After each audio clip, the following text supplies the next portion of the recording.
Nous sommes ce matin à la croisée des chemins, à la croisée des mondes. Nous sommes, si je puis dire, en un temps de passage, tendu entre un monde d'avant et un monde d'après. Nous le voyons avec la pandémie, même si on ne parle plus beaucoup du monde d'après. Nous le voyons aussi avec toutes les décisions qui vont devoir être prises sur les questions environnementales, climatiques, économiques, sanitaires, si nous voulons léguer à nos enfants autre chose qu'une poubelle. Nous le voyons aussi de façon peut-être plus terre à terre avec cette rentrée qui pour certains marque le début du collège et donc du café, et pour d'autres l'entrée au lycée, l'approche du bac ou encore l'entrée dans les études. Nous sommes à la croisée des mondes, c'est-à-dire que nous sommes en un temps où nous devons décider ce que nous voulons faire de nos vies et ce que nous voulons pour nos vies. Bien sûr, nous ne vivons pas encore, des situations aussi dramatiques que ce qu'a vécu l'auteur ou les auteurs du livre des Lamentations au VIe siècle avant Jésus-Christ. C'est un livre assez court, si vous avez l'occasion de le lire chez vous, faites-le. Il est composé de 5 poèmes qui relatent la prise et la destruction de Jérusalem en 587 avant Jésus-Christ. Ces poèmes témoignent de la fin d'un monde, de la fin d'une civilisation et d'un mode de vie. Ils témoignent de la brutalité et des horreurs de la guerre, comme cela arrive encore malheureusement en certains coins du globe. Et ces poèmes se font tour à tour cris de désespoir, cris de colère et questions. Les auteurs de ces poèmes posent la question de savoir quoi faire maintenant que leur monde est en ruine. Et ils posent la question de Dieu, de sa présence et de savoir pourquoi il ne bouge pas alors que son peuple connaît le pire. Les auteurs et les contemporains du livre des Lamentations savent que vient pour eux le moment du choix.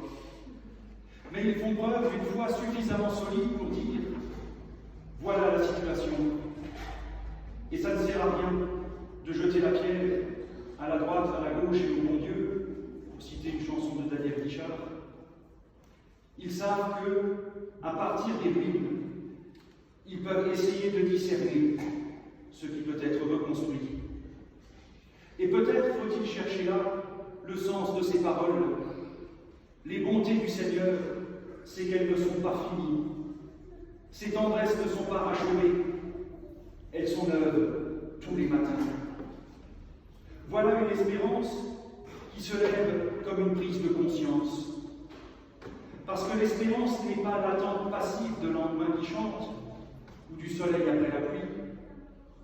Elle est confiance en la fidélité de Dieu, qui est le seul garant d'une continuité.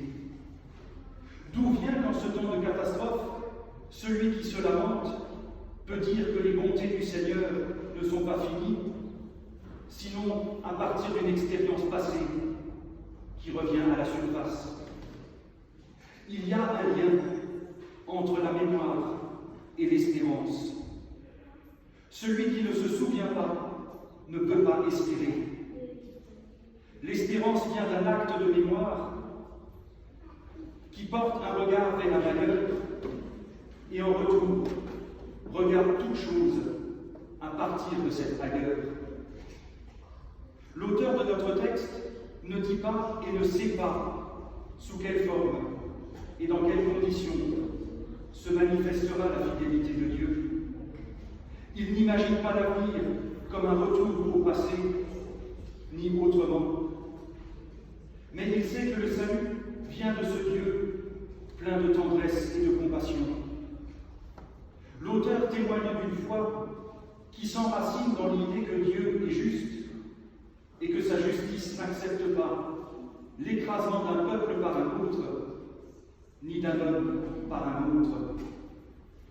Face à un monde passé qui n'existe plus et à un monde qui n'existe pas encore vraiment et dont les soubresauts nous font peur, le texte nous dit que le croyant ne saurait bâtir un avenir autre que celui qui introduira dans la société humaine quelque chose de l'amour et de la justice de Dieu.